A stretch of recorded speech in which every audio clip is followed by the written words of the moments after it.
Take a look at this guy. He's trying to make his way through the world today, a world that is just overflowing with information. All he wants is to understand things, to see clearly. But something's always getting in the way. And, his journey, it might look a lot like our own. Does this feel familiar to you?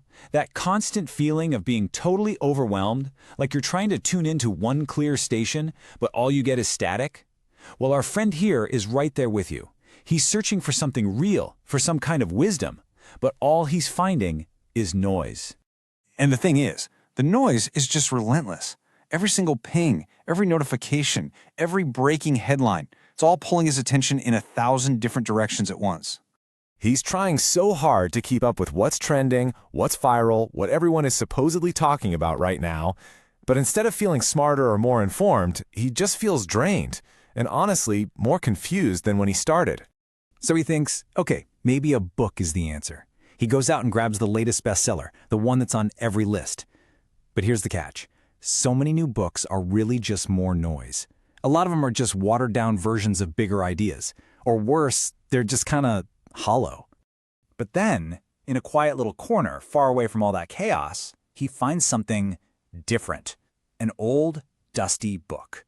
It's not flashy, it's definitely not trending, but it just feels important. You realize this isn't just a book, it's a gateway, a way out. And as he opens it, the first huge idea just clicks. Old books, the ones that have been around for hundreds, even thousands of years, they're still with us for one very simple, very powerful reason. They survived. There's this idea called survivorship bias. Basically, we only ever see the things that made it to the finish line. And for books, this is the ultimate quality filter. Just think about it. A bad book published today will be forgotten in a year. But for a book to last for centuries, it has to be truly exceptional. They aren't good just because they're old. They are old because they are so, so good. He's realizing he's not just reading, he's joining a great conversation that stretches across time. He's reading the very same ideas that Napoleon studied, that inspired leaders like George Washington. He's tapping into this incredible chain of thought that connects the greatest minds in history. These books are timeless for a reason. They talk about things that matter, no matter when you live. Now, here's his second big discovery. Reading these old books isn't just about learning old facts. It's about gaining a radically different perspective. It's about seeing our world through eyes that saw a completely different one. Let's be real, most of us live in a bit of an echo chamber. We share the same tech, the same basic assumptions, the same blind spots. Our perspective is, by its nature, limited. But an ancient author, their entire world was different. Their values, their beliefs, just the basics of their day-to-day life. Reading their words is like taking a vacation from your own head.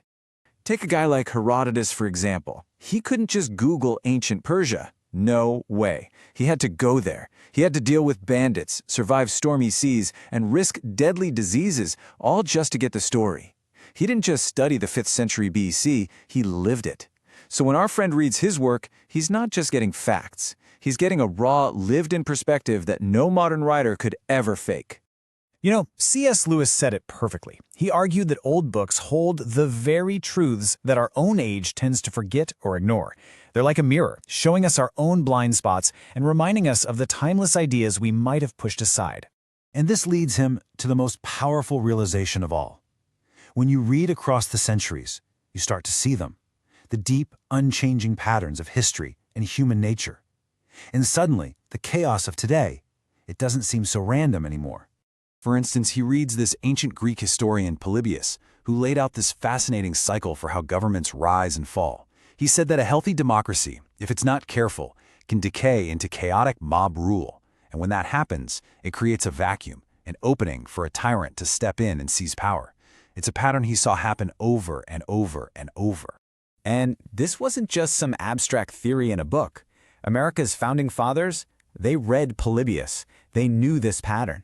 And they used that ancient wisdom to try and design the U.S. Constitution, a system they hoped would be strong enough to resist these cycles of decay. And these patterns, they aren't just about politics.